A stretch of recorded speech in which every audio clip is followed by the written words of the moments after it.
Welcome to Dr. M Health Corner Health Talk Show. Welcome. Happy Friday. I am Dr. Unati, your host. Welcome back. I can see people are tuning in. Today, I have an amazing speaker for you. You're going to get to know Dr. Mz here shortly, but I just wanted to welcome you all. And as you can see today, I have my sound. It's all clear last week. My apologies. It did not go well as I wanted it to be. Thank you so much for joining us. Let me know where you're joining from. I am in Canada right now. It's Friday, 12:15 p.m. MST, 2:15 p.m. Eastern Standard Time. Thank you so much for joining us. We join each other here every Friday. It's a weekly show. What I do, I just bring all these health talk leaders, healthcare leaders to come and basically talk about their specialities and also share their knowledge. It's quite empowering to have such a space to share such information. So again, thank you so much for joining in. Let me know where you're joining from. I am Dr. Unati. Today, I am bringing you a speaker, my colleague. He's a friend, he's a colleague, Dr. Mz Chatela. He goes by Mz. He is a family physician specialist, a podcaster. He's an emergency medicine physician. He's an amazing person. You're going to have fun here with us. Welcome, Dr. Mz. Thank you so much for having me. Thanks.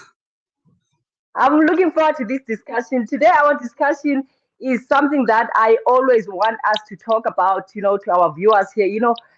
Big C, cancer is always something that people avoid by all means, either in Mm. discussions or either in, Dr. Z will agree with me, or in even coming to us to talk Mhm. about it. But today we're going to talk about it. Dr. Z is going to take us through our topic. Today, our topic is colorectal cancer. So, Dr. Mz, I don't want to waste our time because I know that you're going to be off here to work. Mhm. Welcome again. Tell us, Thank you. Mz. Thank you. Dr. Mz, tell us, colon cancer is quite common. And I mean, here in Canada, we see it's the third most commonly diagnosed cancer. There's prostate cancer leading in men, and then, of course, lung cancer, the second one. But looking next door in the States, it's basically the same situation. Mhm. Tell us more, Dr. Z. What can people learn about the symptomatology of cancer? Because sometimes people don't know. We recently saw here Mr. Bosman Chadwick dying in a younger Mhm. age. These things are happening, you know. So Mhm. tell us more, Dr. Z. What is it common in which age group? All Yeah. that stuff. Yeah. So this is very interesting, and there's been a lot of new developments in colon cancer and colon cancer treatment. Like you've just mentioned, Chadwick Boseman, he was in his 30s when he died from the colon cancer. And actually, that's a trend now. They see that they are diagnosing it more and more in younger people, such that in the States, they are doing the screening now is starting at 40. Canada is still at 50, age 50. So traditionally we said being the age 50 and above increases your risk of colon cancer. But uh, just looking at the changes, it's probably going to change Yeah, soon. And yeah, so age is one risk factor.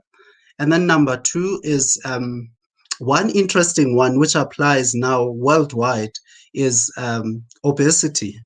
Obesity is a risk factor for colon cancer, believe it or not, and other diseases of the gut, like inflammatory bowel disease, such as Crohn's disease, ulcerative colitis, that increases your risk of colon cancer. Family history of colon cancer, specifically your first degree relatives. So that means your parents, your siblings. If those have colon cancer, you have to start having colonoscopy 10 years before the age they were diagnosed at. So if I love that. let's say your dad was diagnosed at 49, so for you your screening will change. It will be 39. So that's the preventive approach, and it seems to work. And also family history of polyps. There are some disorders that people just naturally have polyps in the colon. That increases your risk of colon cancer as well. If you've had a colonoscopy or for whatever investigation and they found that you have polyps, that increases the risk of colon cancer, such that if we find polyps on anyone, we put them on a follow-up schedule. All right. So Yes. another thing that has been noted is that in African Americans, so um, these are North American studies. Um, North African Americans seem to have a higher incidence of colon cancer. Of course, there might be other things there more than just genetic that might be predisposing them to that. And low fiber diet, low fat, high fiber diet also increases your risk of colon cancer. And in some studies as well, it's well known that red meat can be Yeah. associated with a higher risk of colon cancer. And there are Mm. other inherited syndromes like Lynch syndrome. I won't go into detail. People, if they have that in the family, they would know. And so that's basically um, the main things that increase your risk of colon cancer. Yes, you know what, Dr. Z, you mentioned meat. I want us to go back there because a lot of times people don't realize that risk. And also, like, we know that it's not just only your colorectal risk, even other cancers. We talk about breast and all that stuff. Do you want to talk about that? Because there was a time here in Canada we had that smoked meats. You remember? It Mhm, went viral, and people were wondering why would we not eat smoked meat. So I would like you to pay attention. I mean, for our viewers to pay attention to that because we eat, without even realizing that. Oh man, I'm eating smoked meats all the time during the week. The following mhm, week, you also have that. Thanks, mhm. Lizzie. So you also mentioned also the risk between men and women. Who is mostly at risk? It seems men have a higher risk than women. And of course, Yeah. I omitted mentioning that smoking increases the risk of Okay. all cancers, and that includes the colon cancer.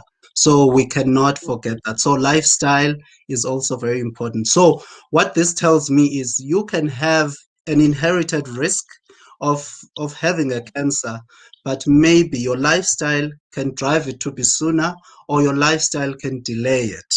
So Yes. lifestyle is very important, and so when it comes to red meat and and everything that's part of the diet, low fiber and all that, high fat, low fiber diet increases your risk of colon cancer. Yes. Mhm, Let's talk about that because in South Africa, in the recent years, we'll always go back there because we South Africans, in the recent years, we're starting to see younger men and actually mhm, even women struggling with heart attacks from the chisanyama, the mhm, rice people do, and also the smoking. Yeah, yes. So it is a reality. People need to pay attention to that. So, mhm. Dr. Mzi, what is the presentation? What people should look for? Because sometimes these cancers, they are silent. What are the Okay. striking features? So certainly, for most people, um, they would not have like very overt or obvious symptoms. So it might be things like a change in bowel habit. So everyone knows that normally they go once a day or twice a day or once in 2 days. Everyone knows what their normal habit is, and of course it can change when you are sick, when you are that. But if you are not sick, nothing as your diet has not changed, and then now your bowel habit changes, that might be a sign. So pay attention to that. So change in bowel habit, unexplained weight loss, unintentional, unexplained weight loss. So if you see yourself all of a sudden losing weight, that might be a sign. So pay attention and seek help. Come forward so that you may be tested. So as well, rectal bleeding. So rectal Hmm. bleeding is a very tricky one because hemorrhoids are common, and it's so easy for us to say, "Oh, I'm bleeding. I know it's hemorrhoids." have someone check Yes, you, because yes. until you talk to a doctor and they know when it's hemorrhoid bleeding and when it's suspicious bleeding as well. So that's another symptom or sign that you might present with. Um, Sometimes feeling weak. We call this B symptoms. So B symptoms is weight loss, night sweats, Yes. and fatigue. So if you have that Mhm. combination, even if you have two, even if you Yes. have two of those, or even one for that matter, just come forward and be tested.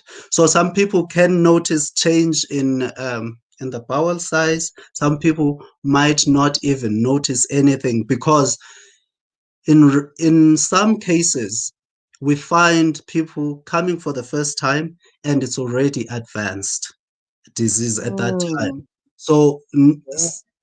and that says there is a group of people that will not have obvious symptoms, that they miss them. Hence, it's important to even go for those yearly checks and be checked by your physician and all that, because you will not be able to pick symptoms all the time. All Dr. right. Mz, I'm And you glad may, you mentioning I'm okay. glad you are mentioning this screening part Mhm, because we both know this. For men specifically, we mentioned that the three common cancers is prostate, which is mhm, leading, more especially here in Canada, and then there's mhm, lung, then there's colon. I'll make an example here. I had a patient 10 years ago, very mhm, healthy 50-year-old gentleman with blood work that was normal and mhm, no previous history, not on medication. And the way we looked at his risk, he was a farmer, mhm, and you talked about the carcinogens that come with the chemicals that people are exposed to. This mhm, man, I did an examination. I'll never forget that experience. And also, it makes me not to forget when I'm specifically examining men.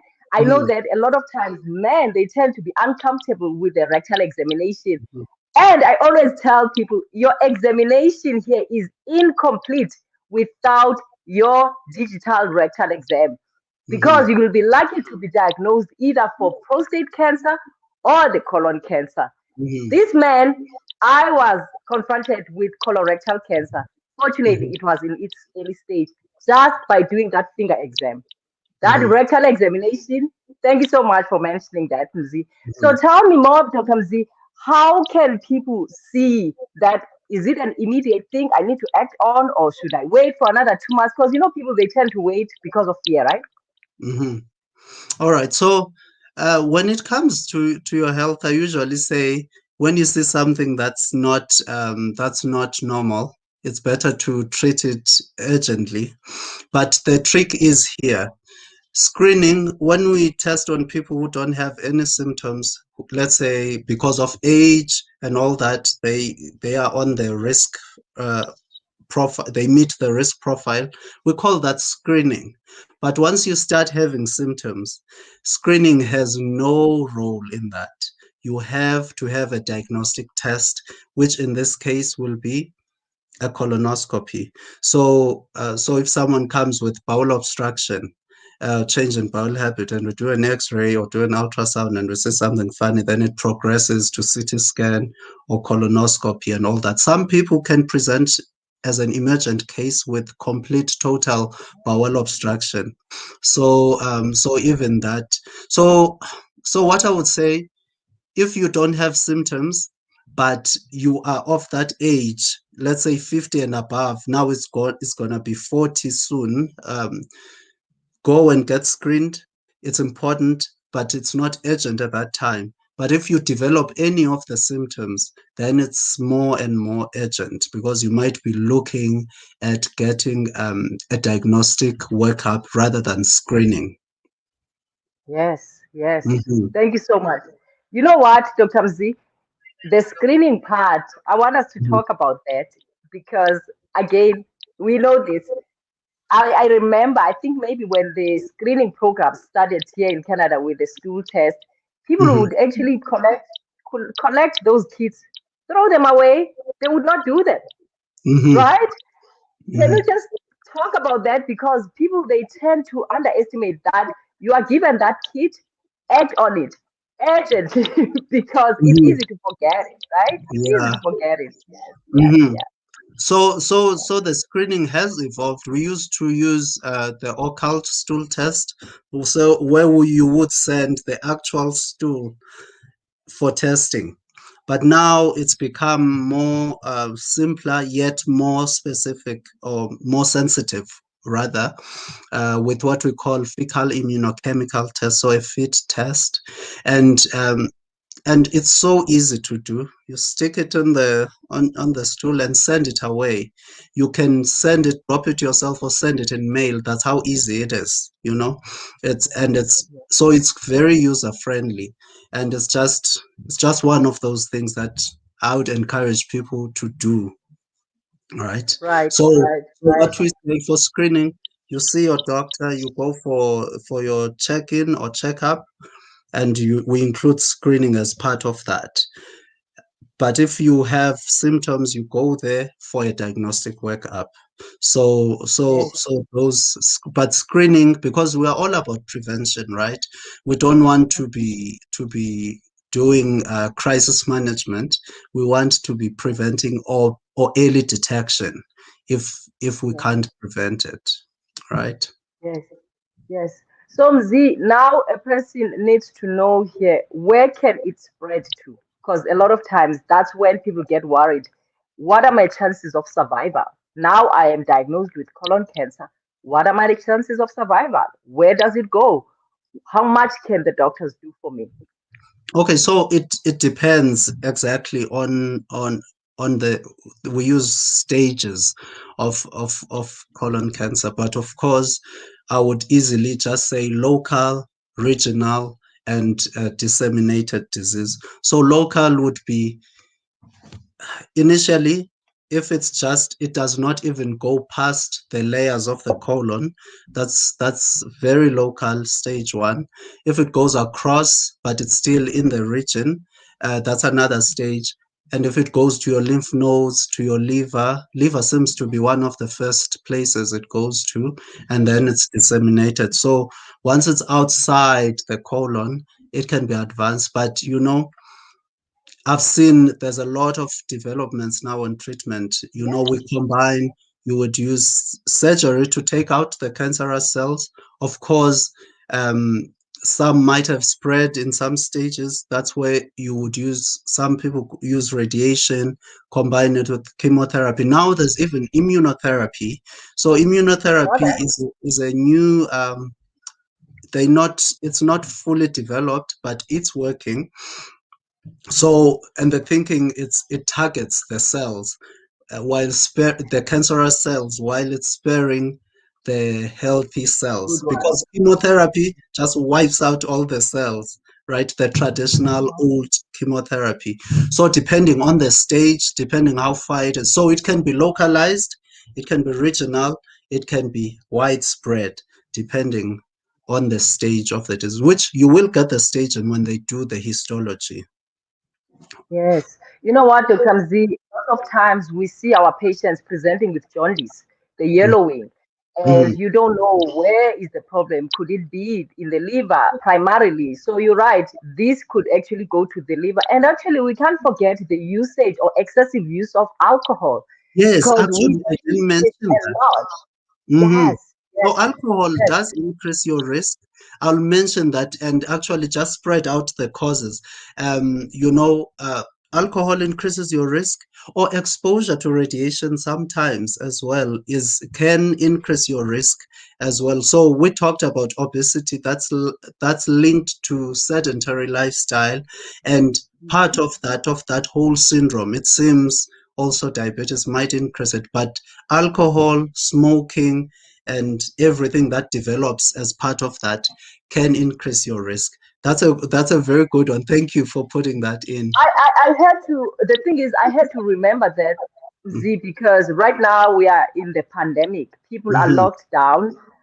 People are at home. People are drinking a lot more. I mean, I've sent my patients to you, with the alcohol excessive usage. So it is a reality. And actually, as a Mhm. matter of fact, recently I was speaking to one of the cancer nurses, and she was telling me nowadays they're starting to see even cirrhosis of the liver in the early 30s. Mm. People are struggling right now. So it is a reality. Thank you so much for mentioning that, Dr. Mzi. Mhm. I know that you're going to be running off here soon. So basically, in essence, do you want to summarize here for us, Dr. Mzi, what people should do? When should they do it? And of course, what word of wisdom can you share with us here before you take off? Okay, so I would say colon cancer is very common, and just assume that your risk, just for being alive, your risk, you have the risk of developing it. But of course, we break down now the details. Look at your family history. Look at your lifestyle. Your lifestyle will include: are you exercising? Are you keeping your weight under check? Are you drinking moderately, eating red meat moderately, eating high fiber diet? So you optimize your lifestyle. Of course, you cannot change the genetics. That's one thing that we cannot change. But of course, you can delay some diseases by maintaining all the things that are under your control. So pay attention to that, and pay attention to the subtle symptoms that we discussed, right? Unexplained abdominal pain, distension, change in bowel habit, change even in like stool caliber. Sometimes when the stools become thin, abnormally thin, that might be a sign that there's an obstructing lesion in the gut. So pay attention to those. And most importantly, when you develop new symptoms that you do not understand, seek help from a professional and do your routine check-ins and your screening tests depending on your region. But I think it's almost universal that we do the stool test. It's either the occult or the fit test, for depending where you are in the world. And colonoscopy is reserved for the people who have risk factors or things, or past history of other things like your inflammatory bowel disease, your polyps, and of course first degree relative family history. And of course, there is advancement now in treatment of colon, so it's treatable. Hopefully, if we pick it up early, it can. I've known people who've lived for years after they've had colon cancer removed. So you can live even after colon cancer. Hence, we actually emphasize the importance of screening. Screening is a big tool for prevention. So prevention in terms of do the screening, but your lifestyle as well, pay attention to it. And that will keep things under control, so to say. Absolutely. Yes. Thank you so much, Dr. Mzi. You know what? Thank you so much to our viewers. I can see they're still watching it. Like, honestly, in summary, we need screening. I know that big C word is something that is fearful for everyone. Doctors too are scared of cancer, but you know what? We can always switch our genetics. As Dr. Mzi was saying, we can change our genetic makeup, but we can switch those cancer cells. Everyone is at risk. We work around radiation, we work around chemicals, but we Mhm. can only change or modify how we live our lives. Thank you so much, Dr. Mzi. And of course, Mhm. thank you to our viewers. Dr. Mzi is available on LinkedIn, and he just started an amazing podcast. And I was so blessed to be one of his guests. And you know, as it's on the screen here, try to connect with him. He is amazing, doing all these conversations to connect. Thank you so Mhm. much, Dr. Mzi. You're doing amazing work to connect people. We need each other right now. Thank you, Dr. Nati. Thank you for having me today. Absolutely. And of course, to our viewers, come back, same time, same place. God bless.